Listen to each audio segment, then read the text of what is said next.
Welcome to Tech It Simple, the world of tutorials where simplicity meets technique. You're watching Telegram Series Part 7. In today's video, I'll be showing you how to create Telegram groups. So, to get started, open your Telegram app first. In this space, you will see a pencil icon below, just above the camera icon.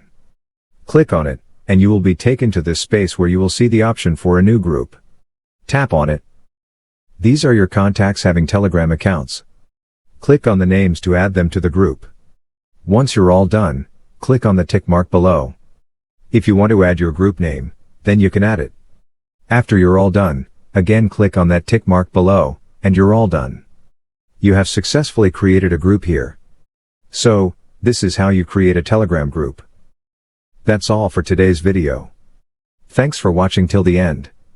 If you found this video helpful, don't forget to like, share, and subscribe to the channel.